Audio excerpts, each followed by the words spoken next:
کے واسطے سے میں آپ کی خدمت میں موجود ہوں۔ نبی پاک صلی اللہ علیہ وآلہ وسلم کی زندگی، رسول اللہ کی تعلیمات، نبی پاک صلی اللہ علیہ وآلہ وسلم کے فرامین، اس کی روشنی میں چند باتیں آپ کی خدمت میں کرنے لگا ہوں۔ بس آپ توجہ میری طرف رکھنا، میری آنکھوں میں آنکھیں ڈال کر بات سننا، انشاءاللہ ہمارا وقت قیمتی بنے گا۔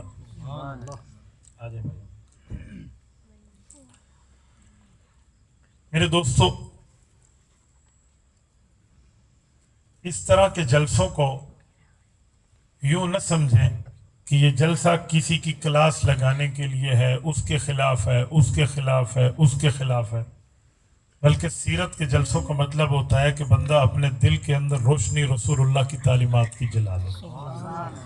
یہاں ہر بندہ مجھ سمیت اس جلسے میں اس نیت سے شریک ہو کہ ہم جو بات سنیں نبی پاک کے طرز عمل کی، اس کو اپنی زندگی میں بھی لاگو کریں، اپنی اولاد کی زندگی میں بھی لاگو کریں۔ یہ میں اس بنیاد پہ کہہ رہا ہوں کہ آج کل ہم لوگ رسول اللہ صلی اللہ علیہ وسلم کی آمد کی بڑی خوشی مناتے ہیں۔ ہر مسلمان کو رسول اللہ کی آمد پہ خوشی ہونی چاہیے۔ جس بندے کو حضور کی آمد کی خوشی نہیں ہے، میں سمجھتا ہوں اس کو تو نبوت کی خوشی نہیں ہے۔ حضور آئے ہیں تو ہمیں خوشی ہے نا، لیکن اس خوشی کا مطلب یہ نہیں ہے کہ میں ڈھول باجے بجاؤں۔ اس خوشی کا مطلب یہ نہیں ہے کہ میں رسول اللہ کے احکامات کو پس پشت ڈال لوں۔ اس خوشی کا یہ مطلب نہیں ہے کہ میں شریعت کی مخالفت کر لوں، بلکہ خوشی کا مطلب یہ ہے کہ میں حضور پاک کی تعلیمات پہ عمل کرنے والا بن جاؤں۔ آپ مجھے بتائیں، جب رمضان المبارک آتا ہے، آپ اور ہم خوش ہوتے ہیں ناراض ہوتے ہیں؟ خوش ہوتے ہیں۔ اللہ کا مہینہ آ گیا، رمضان شہر اللہ، روایات میں ہے کہ رمضان اللہ کا مہینہ ہے۔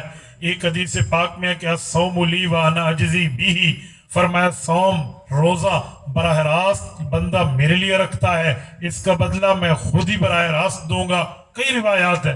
تو رمضان کی آمد پہ ایک بندہ کہے مجھے رمضان کی بڑی خوشی ہے، خوشی سے پھولے نہ سمائے، روزہ وہ نہ رکھے، تلاوت وہ نہ کرے، سحری افطاری کا احترام اس کو نہ ہو، اسی طرح تراویح کا معاملہ اس کو کسی قسم کا پتہ نہ ہو، کوئی گناہ کوئی نیکی کوئی فرق نہ ہو، لوگ کہیں گے منافق ہے، جھوٹ بولتا ہے، زبان سے کہتا ہے۔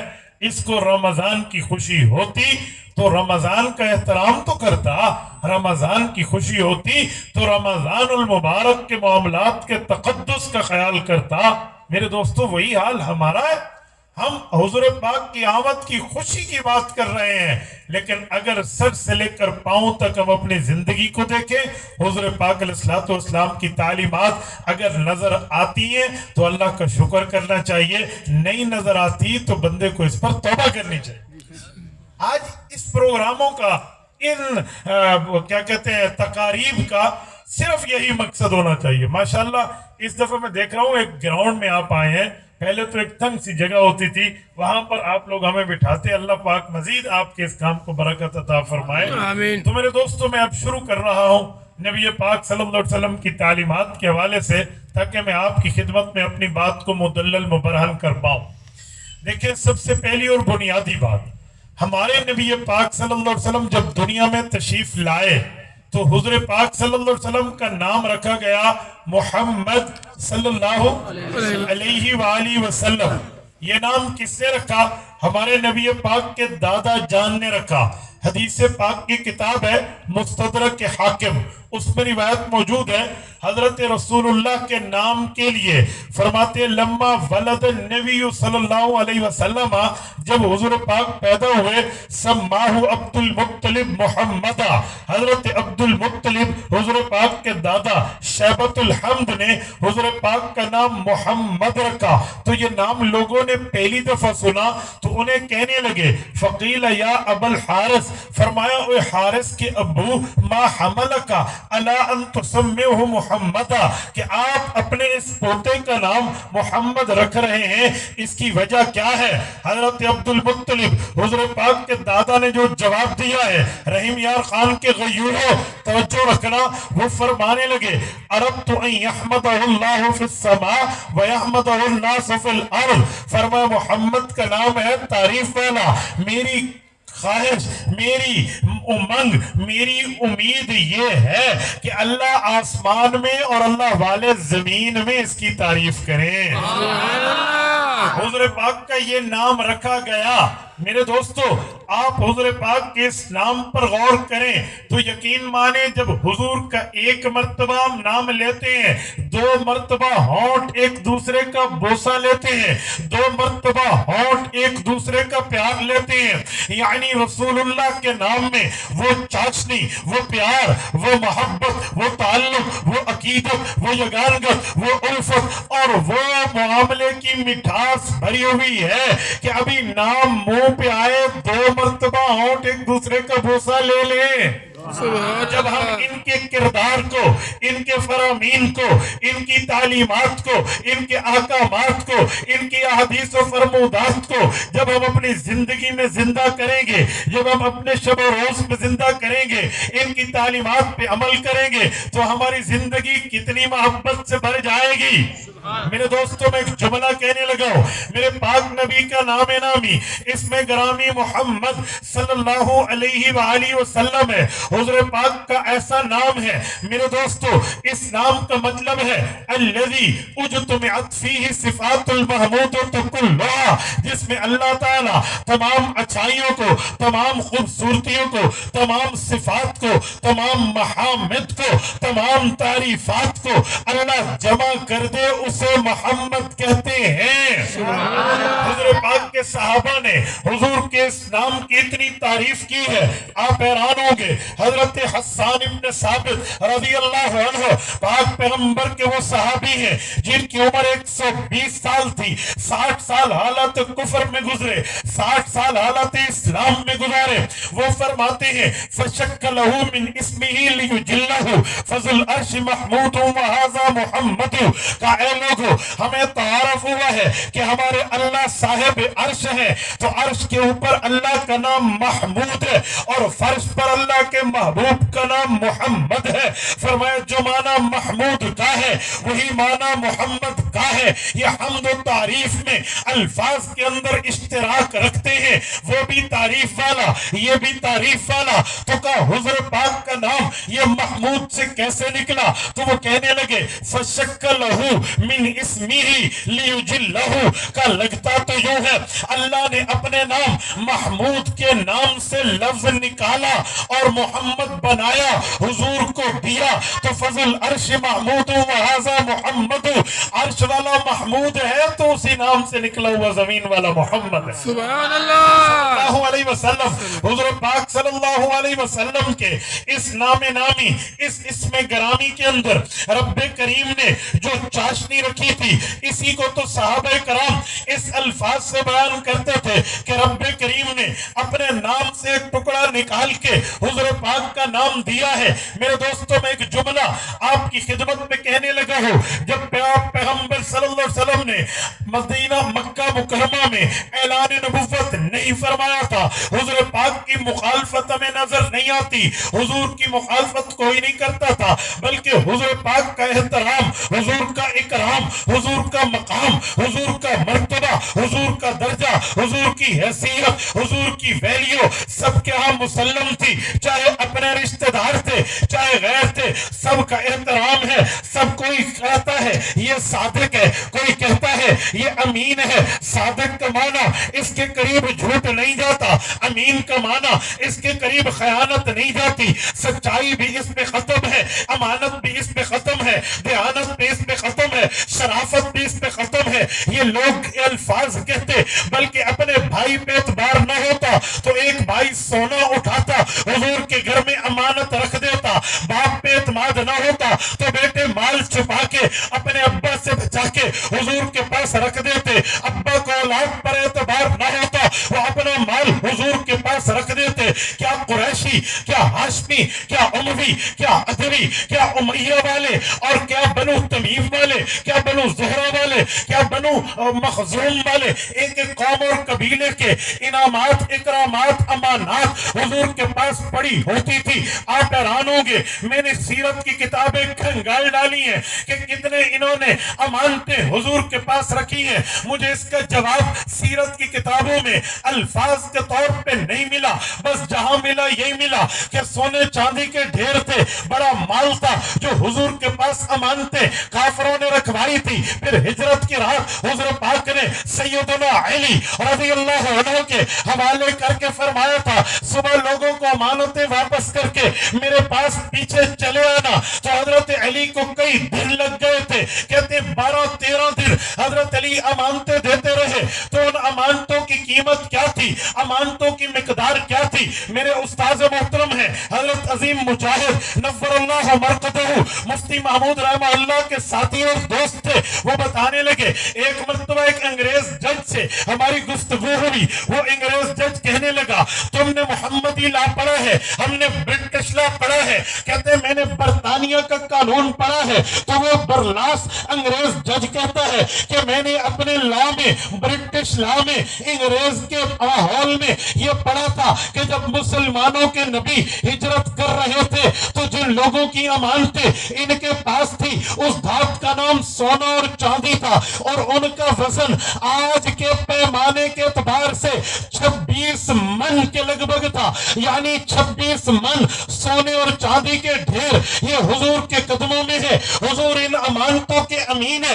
حضور اس بات کے صادق ہے کہ تمہاری امانت میں کوئی خیانت نہیں ہوگی۔ حضور کے پاس اتنی امانتیں کافر رکھواتے تھے، لیکن جب اعلان نبوت حضور نے کیا ہے انہی لوگوں نے حضور کے کلمے کا انکار کیا، شریعت کا انکار کیا، دین کا انکار کیا، مذہب کا انکار کیا، کتاب کا انکار کیا، وحی کا انکار کیا، رب کے پیغام کا انکار کیا، حضور کے فرمان اللہ کی بات کا انکار کیا، پاک پیغمبر کے مقابل آئے ہیں۔ لیکن میں دیکھتا ہوں مذہبی طور پہ حضور کے مخالف ضرور تھے، حتیٰ کہ یہ وقت آیا تھا کہ قرآن کہتا ہے وَإِذْ يَمْكُرُ بِكَ الَّذِينَ كَفَرُوا لِيُثْبِتُوكَ أَوْ يَقْتُلُوكَ أَوْ يُخْرِجُوكَ۔ یہ کافر دارالندوہ میں بیٹھے، ابو جہل کی قیادت میں بیٹھے، شیخ نجدی کی قیادت میں بیٹھے، مشورہ شروع ہوا اس نے بتوں کی مخالفت کی ہے، برداشت نہیں ہوتی، ہمارے بتوں کا مخالف ہے، ہم اس پر ایگری نہیں ہے، لہٰذا کیا کرے؟ یمکر بک الذین کفروا، کافروں نے مکر شروع کیا، لیثبتوک او یقتلوک او یخرجوک، گرفتار کر دو، کہنے لگے گرفتار کریں گے، جیل میں جائے گا، ایک دن تو باہر آئے گا، پھر وہی بات کرے گا۔ انہوں نے کہا یخرجوک، اسے جلا وطن کر دو، کہنے لگے جلا وطن کریں گے، جب جس جگہ جائے گا انہی کو بھی تو یہی پیغام سنائے گا۔ پھر سب نے کہا یقتلوک، تو اسے قتل کر دو، کہنے لگے اگر قتل کریں گے بنو ہاشم ہم سے لڑ پڑیں گے، کیا کریں؟ تو یمکر بک الذین، قرآن کہتا ہے انہوں نے مکر کیا کہ بنو ہاشم ایک قبیلہ ہے، ہم 100 قبیلے والے ہیں، 99 قبیلے والے، ایک ایک بندہ دیں، یہ 99 بندے پاک پیغمبر کے گھر کا محاصرہ کریں، سب مل کے ایک بارگی سے حملہ کریں، تو بنو ہاشم کس کس قبیلے کا مقابلہ کریں گے؟ ہماری بات بن جائے گی۔ رحیم یار خان کے غیوروں، انہوں نے جب حضور پاک کے گھر کا محاصرہ کیا تھا، پاک پیغمبر گھر سے نکلے تھے، وَجْعَلْنَا مِن بَيْنِ أَيْدِيهِمْ سَدًّا وَمِنْ خَلْفِهِمْ سَدًّا فَأَغْشَيْنَاهُمْ فَهُمْ لَا يُبْصِرُونَ۔ حضور پاک نکلے تھے، پھر رب نے فرمایا میں نے آگے پیچھے آپ کے آڑ لگا دی، پردہ لگا دیا، ایسا آپ کو پروف کر کے لے جائیں گے کہ آپ آئز پروف ہے، ان کی بری نظریں آپ پہ نہیں لگے گی۔ حضور پاک صلی اللہ علیہ وسلم فَمَا رَمَيْتَ إِذْ رَمَيْتَ وَلَكِنَّ اللَّهَ رَمَا کا کام کرتے ہوئے وہاں سے چل پڑے۔ لیکن میں جو بات کہنے لگا ہوں، جس کے لیے میں نے عنوان چلایا ہے، وہ یہ ہے کہ مخالف تھے، دشمن تھے، حتیٰ کہ جانی دشمن تھے، لیکن محمد کریم علیہ التحیت و تسلیم کی صداقت امانت پہ اتنا اعتبار تھا کہ ابھی تک امانتیں حضور کے پاس رکھوا رکھی تھی، ابھی تک رکھوائی تھی۔ ایسا کسی تاریخ میں نہیں ملتا کہ قتل سے پہلے کسی نے امانتیں مانگنے کی ڈیمانڈ کی ہو کہ جی ہمارے مال ہمارے حوالے، ایسا نہیں ہے۔ اس سے پتہ چلا مذہب کا انکار تو کر رہے تھے، حضور کی ذات پر انگلی اٹھانے کی جرت کسی دشمن کو بھی نہیں۔ یوں کریکٹر رسول اللہ کا صاف ہے، یوں کردار حضور کا صاف ہے۔ اب ہم آمد کی خوشی تو منا رہے ہیں، لیکن ہمیں اپنے کردار پہ غور نہیں کرنا چاہیے۔ کیا پاک پیغمبر صلی اللہ علیہ وآلہ وسلم کی بات صرف سلام کرنے کے لیے؟ سلام تو ہے، سلام کریں گے تو ہم بخشے جائیں گے، سلام کریں گے تو ہم پہ سلامتی ہوگی، لیکن جسے قول میں کر رہے ہیں اسے دل کے عمل میں بھی تو لے آئیے نا۔ جو زبان اقرار کر رہی ہے، ہم ایمان مجمل میں نہیں کہتے اقرار باللسان و تصدیق بالقلب، کیا مانا؟ زبان کہہ رہی ہے، دل مان رہا ہے۔ اقرار باللسان و تصدیق بالجنان، اقرار باللسان و تصدیق بالقلب، یہی مانا ہے کہ دل مان رہا ہے، زبان کہہ رہی ہے۔ تو میرے دوستو، حضور پاک نے اتنا اجلا دامن رکھا تھا کہ مخالف تھا مذہب کا، لیکن حضور کے کردار پہ انگلی نہیں اٹھا سکتا۔ آج ہمیں ربیع الاول میں حضور کی آمد و رفت اس بات کا سبق دے رہی ہے کہ ہم لوگ بھی اپنے آپ کے کردار کو اجلا بنائیں۔ کردار اجلا کیسے بنتا ہے؟ اس کے لیے پاک پیغمبر کی زندگی بہترین نمونہ ہے، لیکن ایک اصول دینے لگا ہوں۔ اس اصول پر اللہ نے حضور پاک کو عمل کروایا ہے۔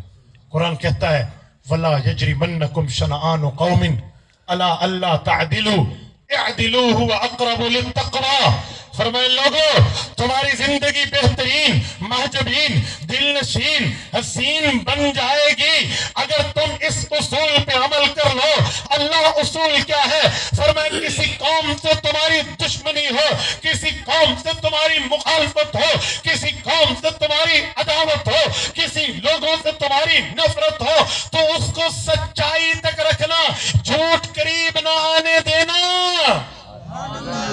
یہ میرا مخالف ہے جس بات پہ، تو اتنی ہی بات کروں جتنا مخالف ہے۔ کوئی معاف ہے کہ میری بات پہ، تو اتنی ہی کروں جہاں پر موافقت ہے۔ اپنی طرف سے بڑا چڑھا کر کام نہیں کرنا۔ وَلَا يَجْرِمَنَّكُمْ شَنَآنُ قَوْمٍ، فرمایا کسی قوم کی دشمنی تمہیں اس بات پہ نہ ابھارے أَلَا أَلَّا تَعْدِلُوا، کہ تم لوگ بے انصافے بن جاؤ۔ یوں نہیں ہے، اعدلوا، تمہیں عدل کرنا ہے۔ کیوں؟ ہوا اقرب للتقویٰ، تم تقوی کے قریب پہنچ جاؤ گے اس عدل کے ذریعے۔ میرے دوستو، اس سے پتہ چلا کہ رسول اللہ صلی اللہ علیہ وسلم کی زندگی اس اصول پر مبنی ہے کہ پاک پیغمبر صلی اللہ علیہ وسلم نے یوں نہیں دیکھا اپنا ہے یا پرایا ہے، یہاں انصاف یہاں نا انصافی نہیں، حضور پاک نے ہمیشہ عدل اور انصاف کے دامن کو تھامے رکھا۔ آج ہمیں دیکھنا ہوگا، آج ہمیں اس پہ عمل کرنا ہوگا کہ کیا میری زندگی اس اصول پہ عمل پر آیا یا نہیں ہے۔ میں سمجھانے لگا ہوں، مثال دینے لگا ہوں، توجہ۔ دوسرا بندہ جھوٹ بولے تو میں کہوں جھوٹا ہے، اور اگر مجھ سے جھوٹ بولا جائے تو میں اپنی جھوٹ کا وکیل بن جاؤں؟ کہتے تم دوسرے کی غلطیوں کے جج اور اپنی غلطیوں کے وکیل، کہ یوں نہیں ہوگا۔ نہیں نہیں، باؤ کو تجر و بائی لا تجر نہیں ہے۔ جو اصول یہاں لگ رہا وہی اصول وہاں لگا۔ یہ اصول ہونا، مخالف بھی آپ کی تائید کرے گا۔ مخالف کہے گا کہ وہ اس بات پہ اس کا اور میرا اختلاف ضرور ہے، لیکن یہ معاملہ نہیں ہے جو آپ کہہ رہے ہیں۔ میرے دوستو، اگر ہم اس کو معاشرت میں، تمدن میں، ثقافت میں، تہذیب میں، بود و باش میں، اٹھک بیٹھک میں، اپنے دن رات کے اعمال میں لاگو کر دیں تو ہمارا بھی رسول اللہ سے تعلق مضبوط ہو جائے۔ اسی اصول کو دیکھ لیں۔ میں ایک جملہ سمجھانے کے لیے کہنے لگا ہوں۔ میرے دوستو، اس عدل اور انصاف کو دیکھیں تو معاملہ نکھر کے سامنے آتا ہے۔ مثلا عدل اور انصاف میں کیا کیا عدل کے طریقے ہیں، کیا کیا انصاف کی ترتیبیں، اور میں آپ کے سامنے رکھنے لگا ہوں رسول اللہ صلی اللہ علیہ وآلہ وسلم کی تعلیمات میں۔